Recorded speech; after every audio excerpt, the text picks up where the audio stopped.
కరీంనగర్ సిరి jewellers లో అదిరిపోయే bridal collections మీకోసం త్వరపడండి. సిరి జువెలర్స్, టవర్ సర్కిల్, కరీంనగర్.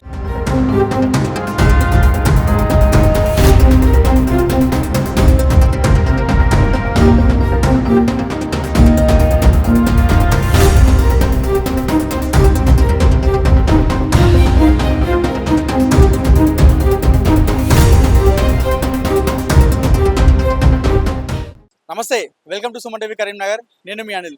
ఉమ్మడి కరీంనగర్, మెదక్, ఆదిలాబాద్, నిజామాబాద్ పట్టభద్రుల ఎమ్మెల్సీ ఎన్నికల కౌంట్ మొదలైంది. ఉదయం 8 గంటలకు ప్రారంభమైంది కౌంటర్ అంతా కూడా. అయితే ఈ కౌంటింగ్ ప్రక్రియ ఉన్న నేపథ్యంలో ఈ అంబేద్కర్ స్టేడియంలో ఈ కౌంటింగ్ ప్రక్రియ కొనసాగుతుంది. అయితే ఈ అంబేద్కర్ చుట్టూరా, ఈ అంబేద్కర్ ఇండోర్ స్టేడియం చుట్టూరా కూడా పోలీస్ వలయంలో ఈ స్టేడియం ఉందని చెప్పుకోవచ్చు.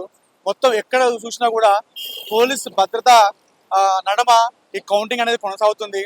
చుట్టుపక్కల అంటే మీరు చూసుకోవచ్చు, ప్రస్తుతం మనం ఇండోర్ స్టేడియంలో ఉన్నాము. ఇండోర్ స్టేడియంలో ఉన్నటువంటి ఇది గేట్ 1. ఇందులో నుండి కౌంటింగ్ స్టాఫ్, అదేవిధంగా మీడియా స్టాఫ్ ఇందులో నుండి ఎంట్రెన్స్ ఉంటుంది. అదేవిధంగా కలెక్టరేట్ ఉన్నటువంటి గేట్ నెంబర్ 2 నుండి, అందులో నుండి ఏజెంట్లు, అదేవిధంగా అభ్యర్థులు అందులో నుండి వెళ్ళే అవకాశం ఉంటుంది. సో మొత్తానికి అంటే ఎవరికి కూడా అభ్యర్థులు కావచ్చు, ఏజెంట్లు కావచ్చు, మీడియా వాళ్ళకు కావచ్చు, పోలీసులకు అందరికీ ఎలాంటి ఇబ్బంది కలగకుండా ఇప్పటికే అధికారులు అన్ని రకాల ఏర్పాట్లు చేయడం జరిగింది. కౌంటింగ్ ప్రక్రియ మొదలైంది. అయితే ఈ కౌంటింగ్ ఉన్న నేపథ్యంలో లోపల మొత్తం 35 టేబుల్ ఉన్నాయి. ఈ 35 టేబుల్లకు గాను 21 టేబుల్లో ఇటు గ్రాడ్యుయేట్కి, అదేవిధంగా 14 వచ్చేసి ఈ టీచర్స్కి లెక్కింపులో ఉండబోతున్నాయి.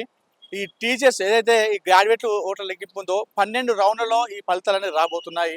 మీరు చూసుకోవచ్చు, అంతా కూడా పోలీస్ వలయంలో మొత్తం అంబేద్కర్ స్టేడియం అంతా కూడా ఉందని చెప్పుకోవచ్చు. భద్రత అంటే ఇక్కడ ట్రాఫిక్ పోలీసులు కావచ్చు, మామూలుగా సివిల్ పోలీసులు అంతా కూడా ఎవరికి అంటే ట్రాఫిక్ విషయంలో కావచ్చు, అంటే ఈ చుట్టుప్రక్కల ఎలాంటి అవాంఛనీయ సంఘటనలు జరగకుండా అన్ని రకాల ఏర్పాట్లు చేయడం జరిగింది.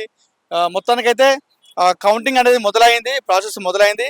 12 రౌండ్లలో ఈ గ్రాడ్యుయేట్లు ఓట్ల లెక్కింపులు ఫలితాలు రాబోతున్నాయి. కేవలం 2 రౌండ్లలోనే ఈ టీచర్స్ కౌంటింగ్ అనేది పూర్తి కాబోతుంది.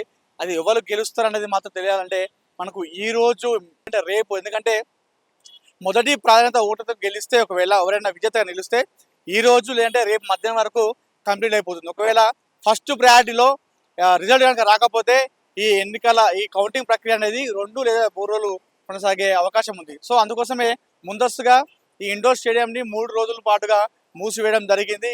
కౌంటింగ్ ప్రక్రియ మూసిన అనంతరం మరొకసారి దీన్ని పునః ప్రారంభిస్తారు. మొత్తానికైతే అభ్యర్థులు చాలా మంది కూడా లోపలికి వెళ్ళి తమ ఏజెంట్లతో లోపలికి వెళ్ళడం జరిగింది. అధికారులు అన్ని రకాల ఏర్పాట్లు చేశారు. అభ్యర్థులు అయితే లోపల పరిశీలిస్తున్నారు, అబ్జర్వ్ చేస్తున్నారు. అదేవిధంగా ఎన్నికల అబ్జర్వర్లు కూడా మాటిమాటికి వస్తూ లోపల అబ్జర్వేషన్ చేస్తున్నటువంటి పరిస్థితి నెలకొంది. మొత్తానికైతే ఈ ఎన్నికల కౌంటింగ్ ప్రశాంతంగా కొనసాగుతుంది. ఎలాంటి అవాంఛనీయ సంఘటనలు జరగకుండా అన్ని రకాల ఏర్పాట్లు చేయడం జరిగింది. పోలీసులు కూడా సాధారణ ప్రజలకు ట్రాఫిక్ విషయంలో ఎలాంటి ఇబ్బంది కలగకుండా ట్రాఫిక్ పోలీసులు కూడా అన్ని రకాల ఏర్పాట్లు చేయడం జరిగింది. కెమెరా పర్సన్ కుమార్తో అనిల్, సుమన్ టీవీ, కరీంనగర్ నుండి.